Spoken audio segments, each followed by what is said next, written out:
ايه اللي حصل للفنان احمد عامر؟ الشاب لسه ما كملش 30 سنة. تعال احكي لكم التفاصيل.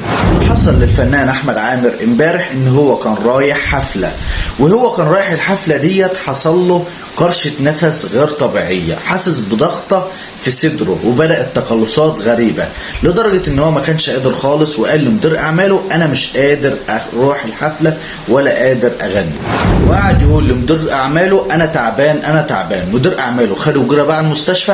على فكرة احمد عامر من محافظة الغربية، مركز سمنود. مدير اعماله خده ودخل بيه على المستشفى، واهله جم، لكن الدكاتره قعدوا يهدوه ويطمنوه ويقولوا له اهدى اهدى، ده ازمه وهتروح لحالها. لكن الامور اتدهورت واحمد عامر مات بازمه قلب.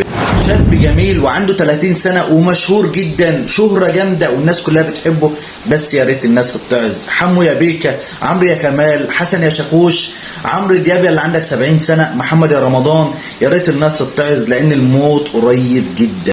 الموت قريب جدا، ولا تفرق كبير ولا تفرق صغير. الشاب ده كان كل الاغنيه اللي بتمناها انه يبطل غنى. اي حد بيساله يقول له نفسك في ايه، يقول له نفسي ابطل غنى.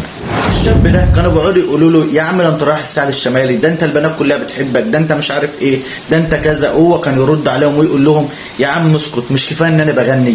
كان حلم حياته يبطل غنى.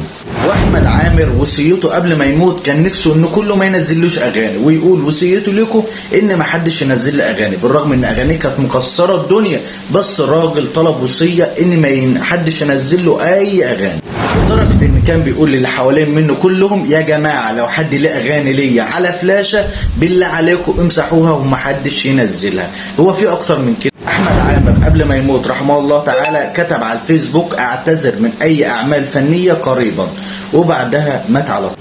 مدير اعماله طلع وبيقول والله يا جماعه ده ما كانش تعبان ولا حاجه، ده شويه الم في صدره بس، الامور اتدهورت ومات من ازمه قلبيه. يا ريت يا جماعه ندعي لاحمد عامر بالرحمه، وما ننساش يا ريت ما ننزلوش اغاني ولا نسمع له اغاني، لان كانت امنيه الراجل ان هو ما حدش يسمع له اغاني ولا ينزل له اغاني.